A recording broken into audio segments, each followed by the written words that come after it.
지난 몇 개월 동안 우리가 이제 야고보서의 말씀을 들었고요. 에베소서의 말씀을 들었죠. 에베소서의 말씀을 들었고, 이제 에베소서가 끝나서 이번 주부터는 야고보서의 말씀을 전해드립니다.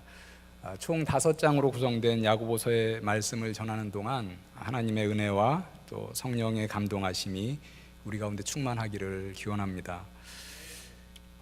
야고보서는 야고보가 교회를 향하여 쓴 글입니다. 신약에 보면은 야고보라는 이름이 이제 몇 명이 나옵니다. 그 중에서 중요한 2명의 이제 야고보가 있는데, 한 명은 예수님의 12 제자 중에 한 명이었는데, 성경에는 세베대의 아들 야고보, 이런 야고보가 있습니다. 그리고 다른 한 명은 예수님의 육신의 형제였던 야고보가 있습니다. 이 세베대의 아들 야고보는 예수님의 12 제자들 중에서도 아주 핵심 멤버였죠. 그래서 우리가 탑3 이렇게도 얘기하는데, 너무 계층을 나누기는 그렇고, 예수님이 이제 12 제자 중에서 특별히 3명의 제자, 베드로와 야고보와 요한은 또 특별히 이렇게 같이 데리고 많이 다니셨습니다. 변화산에서 엘리야와 모세와 함께 예수께서 영광스러운 모습으로 변화되실 때, 그때도 이 3명의 제자가 있었고요. 그리고 회당장 야이로의 딸을 살리실 때, 그리고 십자가에서 달려 돌아가시기 전에 겟세마네에서 기도하실 때도 이 베드로와 야고보와 요한 3명의 제자들과 함께 가셨습니다. 그런데 이 사도행전 12장 2절에 따르면은 이 세베대의 아들 야고보는요, 아주 이른 시기에 순교를 당합니다. 주후 44년경에 헤롯 왕에게 칼로 죽임을 당합니다. 그래서 이 책을 쓴 야고보는 초대교회 예루살렘 공의회의 지도자였던 예수님의 형제 야고보로 우리가 볼 수 있습니다. 야고보는 자기 소개를 1절에서 아주 간단하게 하고 있습니다. 하나님과 주 예수 그리스도의 종이라고 말을 하고 있습니다. 1절 우리 같이 볼까요? 다 같이 한번 읽어보겠습니다. 시작. 하나님과 주 예수 그리스도의 종 야고보는 흩어져 있는 12지파에게 문안하노라. 야고보는 하나님, 예수 그리스도가 나의 주인이시고 나는 종이다 라는 확실한 자기 정체성을 갖고 있습니다. 사실 하나님의 종, 그리스도의 종이라는 그러한 정체성은 성경의 어떤 특정한 인물들 혹은 지금의 안수받은 목사님들 뿐 아니라 이 정체성은 사실은 우리 모든 그리스도인의 정체성입니다. 이사야서 41장 8절부터 9절에 보니까 이스라엘 백성 전체를 가리켜서 하나님이 하나님의 종이다 이렇게 말씀하신 본문이 있습니다. 그러나 나의 종 너 이스라엘아, 내가 택한 야고바, 나의 벗 아브라함의 자손아, 내가 땅 끝에서부터 너를 붙들며 땅 모퉁이에서부터 너를 부르고 내게 이르기를 너는 나의 종이라. 너 이스라엘 백성아, 너는 나의 종이라. 이스라엘 백성 전체를 하나님의 종이다 라고 부르셨습니다. 그렇다면 지금의 교회, 우리가 영적 이스라엘이라고 이렇게 말하죠. 이러한 영적 이스라엘인 우리 모든 그리스도인들도 역시 그리스도의 종인 것입니다. 여러분은 여러분 자신을 누구라고 또 무엇이라고 정의하고 계십니까? 여러분의 정체성을 어디에서 찾으십니까? 여러분의 정체성은 여러 곳에서 찾으실 수 있겠습니다만은, 그리스도인에게 중요한 정체성은 바로 나의 주인은 하나님이시고 나는 그의 종이다, 나는 하나님의 종이다 라는 정체성, 매우 중요한 정체성이다 라는 것입니다. 나의 자유함은 하나님의 종됨의 테두리 안에 있는 것이지 그 밖으로 나아가지 못한다 라는 것입니다. 그런데 이러한 이 그리스도의 종됨의 이 정체성이 확립되기까지는 시간이 꽤 걸리기도 하죠. 그리고 어렵기도 하고, 그런데 이 정체성이 확립되고 나면 그동안 많은 시간 동안 고민했던 인생의 목적, 그리고 또 방향, 여러 선택의 갈림길에서 해답이 보다 선명하게 보일 수가 있습니다. 여러분은 하나님의 종으로 살아가고 계십니까? 그리스도의 종이라는 정체성을 가지고 살고 계십니까? 여러분의 주인이신 그리스도를 잊지 마시고 종의 신분임을 늘 잊지 마시고 살아가시기를 바랍니다. 그리스도의 종인 야고보는 먼저 흩어져 있는 12지파에게 문안한다라고 말하고 있습니다. 여기서 이제 12지파는 이스라엘 전체를 말하는 것이죠. 그런데 여기에서 이제 특별히 우리 영적 이스라엘인 교회를 말합니다. 교회 모든 성도들에게 문안을 하고 있습니다. 그리고 나서 2절부터 본격적인 권면의 말씀을 시작하는데요. 야고보서에서 첫 번째 말하는 주제는 성도들이 시험을 당할 때 어떻게 해야 하는가에 관한 것입니다. 이 가운데 우리 학생도 많이 있죠. 여러분들 뭐 중간고사 기간이네요, 그죠? 지난주에 중간고사 많이들 보셨을 텐데 잘 보셨는지 모르겠습니다. 취업을 준비하시는 분들 여러 가지 시험 대비하고 있으리라 생각합니다. 저는 학교에서 가르치고 있어서 학생들이 시험을 참 싫어하는 것을 잘 알고 있습니다. 제가 이제 과제를 낼 때 제 생각에는 시험을 보는 것이 일정 분량의 보고서를 작성하는 것보다 훨씬 더 쉬울 것 같은데 학생들은 종종 시험을 보고서로 대체할 수 없냐고 이렇게 요구할 때도 있습니다. 시험은 학생들에게 분명히 부담이 되는 것은 사실인데 가르치는 입장에서 보니까는 시험만큼 학생들의 실력을 끌어올리는 효과적인 방법도 없다라는 것을 경험적으로 잘 알고 있습니다. No cross, no glory라는 말이 있죠. 십자가 없이 영광도 없다, 이런 말입니다. 뭐 기독교 성경에서 이제 나온 말이겠죠. 저는 시험과 관련해서 이렇게 말할 수도 있겠다라는 생각을 한번 해봤습니다. No test, no growth. 시험 없이는 성장도 없다. 너무 선생스러운 말을 해서 죄송합니다만은 경험적으로 보니까 시험을 안 보면은요 학생들이 공부를 안 해요. 그래서 시험만큼 학생들의 실력을 끌어올리는 것이 없고 학생들의 배움의 성장을 위해서는 시험이 꼭 필요하다라는 것을 저는 체험적으로 잘 알고 있습니다. 그런데 이러한 원리가 우리 신앙의 영역에 있어서도 동일하게 작동이 됩니다. 그래서 2절에서 이렇게 말을 하고 있습니다. 내 형제들아 너희가 여러 가지 시험을 당하거든 온전히 기쁘게 여기라. 하나님은 때때로 하나님의 사랑하는 자녀들을 시험하십니다. 테스트 하시는데 우리가 그 시험을 받을 때에 기쁘게 여기라. 그 앞에 형용사가 있어서 온전히 기쁘게 여기라 이렇게 말을 하고 있습니다. 아주 기쁘게 여기라 라는 거죠. 매우 역설적이죠. 시험을 받는 것 상당히 좀 고달프고 힘든 일인데 그때 기쁘게 여겨라 이렇게 말을 하고 있습니다. 왜 그렇습니까? 3절과 4절에서 그 이유를 말해주고 있습니다. 이는 너희 믿음의 시련이 인내를 만들어내는 줄 너희가 알미라. 인내를 온전히 이루라. 이는 너희로 온전하고 구비하여 조금도 부족함이 없게 하려 함이라. 하나님은 우리의 믿음을 시험하시는데 그 시험을 통과하는 시간에 어려움이 있습니다. 그래서 3절에서 믿음의 시련이다 이렇게 말을 하고 있습니다. 그런데 이 믿음의 시련, 믿음을 시험하는 기간을 잘 통과하는 가운데 인내가 길러지고 그 인내를 잘 이루면 온전케 된다 이렇게 말을 하고 있습니다. 여기서 이제 온전케 된다라는 말은 우리가 100% 완벽한 성화를 이룬다 그런 말은 아니겠죠. 상대적인 온전함입니다. 상대적으로 많이 온전하게 된다라는 이제 그런 말입니다. 하나님이 우리의 믿음을 시험하여 믿음의 시련기를 통과하는 동안은 참으로 어렵고 고통스럽기도 합니다.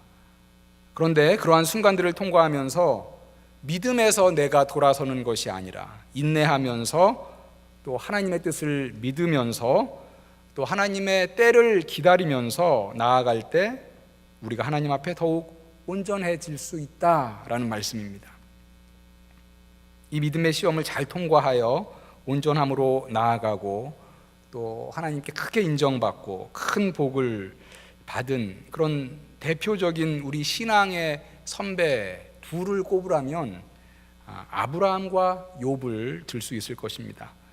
아브라함 우리가 다 잘 알고 있습니다. 100세에 얻은 독자를 하나님께 바쳐라 라는 믿어지지 않는 명령을 받았습니다.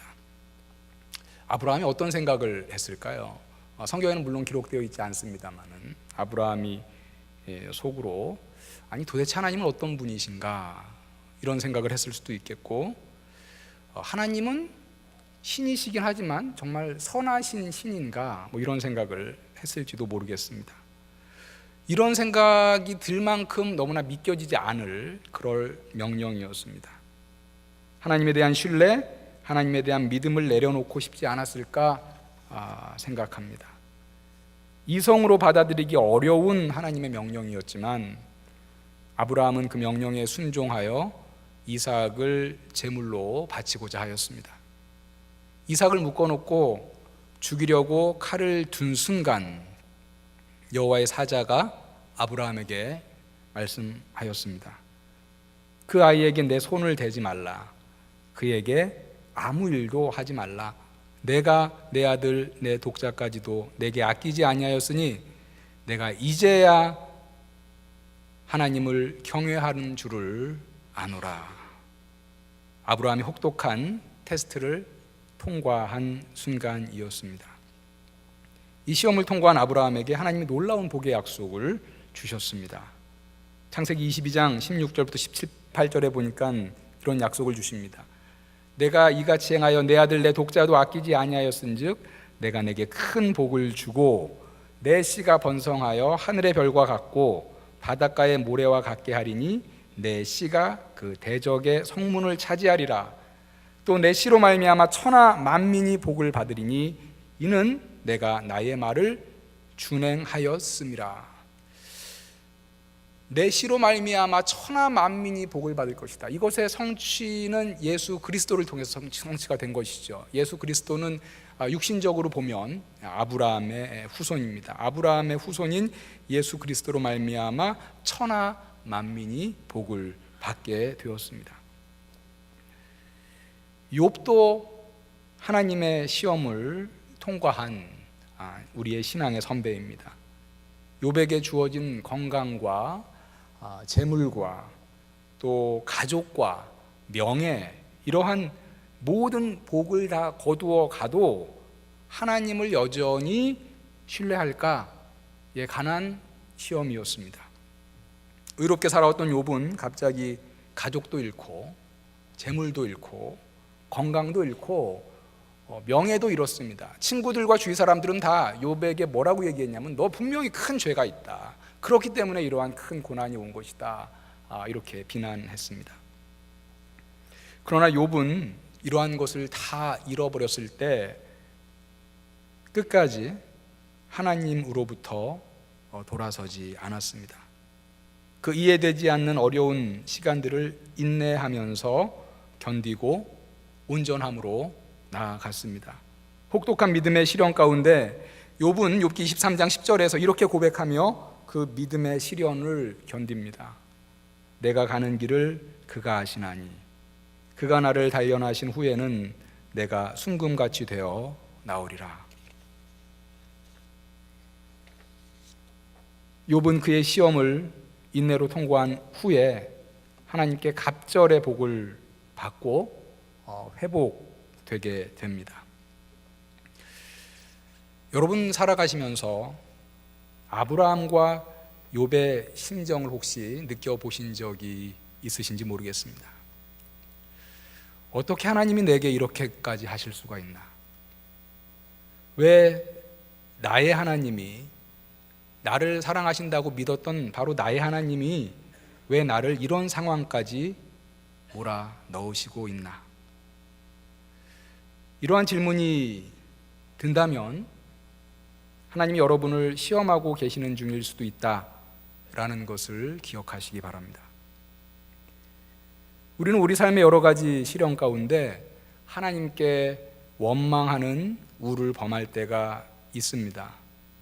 인내하고 그 시간을 통과할 때 더욱 성숙한 그리스도인으로 나아갈 수 있는데, 인내하지 못하고 넘어져서 이제 나의 믿음의 끈을 서서히 놓을까 하는 유혹을 받기도 합니다. 여러분, 이러한 때에 끝까지 믿음의 끈을 놓지 않고 인내함으로 성숙하며 또 더욱 온전한 그리스도인으로 자라나는 우리 모든 꽃동산의 성도님들 다 되시기를 주님의 이름으로 축원합니다.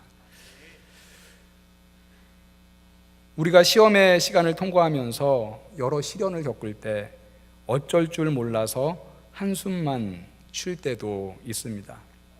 그러할 때 우리는 어떻게 이 시련의 기간을 헤쳐나가야 할지 야고보 사도는 하나님께 지혜를 구하라고 권면합니다.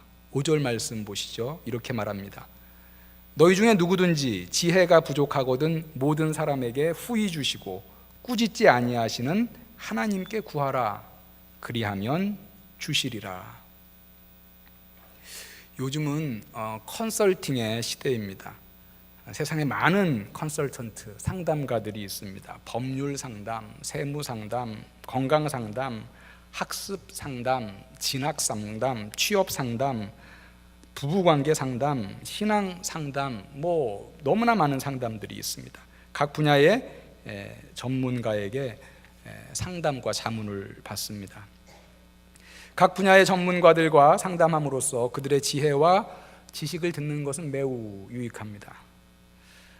그런데 이제 우리 그리스도인들이 잊지 말아야 할 것은요, 우리가 시험 당할 때에, 시련의 시간을 통과할 때에 우리가 구하여야 할 가장 중요한 지혜는 바로 우리의 상황을 그 누구보다도 잘 아시고 가장 정확하게 진단하시고 또 가장 정확하게 처방하시는 하나님의 지혜다라는 것을 잊어서는 안 되겠습니다. 제가 최근에 저희 동네에 있는 세무사에게 세무 관련 좀 상담을 받았습니다. 1시간 이제 상담을 이제 받았는데요. 1시간 상담을 받고 이제 10만 원을 냈습니다. 상담비를 낸 거죠. 근데 참 친절한 세무사셨어요. 돌아가기 전에 세무사께서 혹시 또 다른 질문이 있으면 언제든지 전화하시라고 자기의 명함을 저에게 이렇게 주었습니다.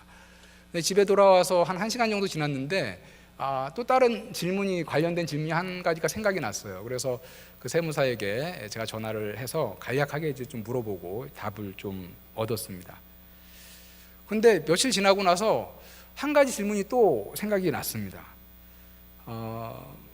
근데 이제 제가 전화를 할까 이렇게 했는데 조금 망설여졌어요. 왜냐하면 제가 그 세무사에게 이제 상담을 받으면은 그 상담에 대한 돈을 지불해야 되잖아요. 근데 전화를 지난번에 한 번 했는데 또 그냥 전화로 상담을 받기가 너무 죄송하고 그래서 이거 전화를 해야 되나 말아야 되나 고민을 하다가 전화했습니다. 그래서 그냥 아주 짧게 묻고 그 세무사님이 답을 하자마자 그냥 빨리 이렇게 감사합니다 하고 제가 이제 끊었습니다. 그런데 우리가 시험을 받을 때 우리 믿음의 시련의 시간에 완벽한 컨설턴트인 하나님께서는 오늘 말씀해 보니까 지혜를 후히 주시는 하나님이시니 걱정하지 말고 지혜를 구하라고 말씀하고 있습니다. 누구든지 지혜가 부족하거든 모든 사람에게 후히 주시고 꾸짖지 아니하시는 하나님께 구하라. 우리가 하나님께 지혜를 계속해서 구한다고 해도 하나님은 후히 주시는 분이시기 때문에 우리를 꾸짖거나 우리에게 하나님이 그러한 것에 대해서 우리를 싫어하시거나 하시지 않는 그런 하나님이시다라는 거죠. 모든 사람에게 우리가 구하면 후히 주시고 꾸짖지 아니하시는 그러한 하나님이다. 우리가 하나님께 지혜를 구하고 또 이런 상황에서 또 지혜를 요청해도 하나님은 계속해서 기쁘게 우리에게 후히 지혜를 주시는 분이다. 우리에게 너무나 큰 힘이 되는 그런 말씀입니다. 여러분, 하나님의 시험을 받을 때, 그리고 시련의 시간을 통과할 때에 혼자서 어떻게 해보려고 하지 마시고 오늘 말씀에 있는 것처럼 하나님의 지혜를 계속하여 구하고 그때마다 하나님께서 주시는 지혜로 한 걸음 한 걸음 나아가시기를 바랍니다. 마태복음 7장 7절 이하에서도 이 구함의 중요성에 대해서 예수께서 이렇게 직접 말씀하셨습니다. 우리가 너무나 잘 알고 있죠? 구하라 그리하면 너희에게 주실 것이요, 찾으라 그리하면 찾아낼 것이요, 문을 두드리라 그리하면 너희에게 열릴 것이니 구하는 이마다 받을 것이요, 찾는 이는 찾아낼 것이요, 두드리는 이에게 열릴 것이니라. 누가 구하냐면요, 계속해서 구하는 자는 누구냐면 계속해서 구했을 때 하나님께 받은 경험이 있는 자들은 계속해서 구합니다. 누가 잘 구하지 않느냐?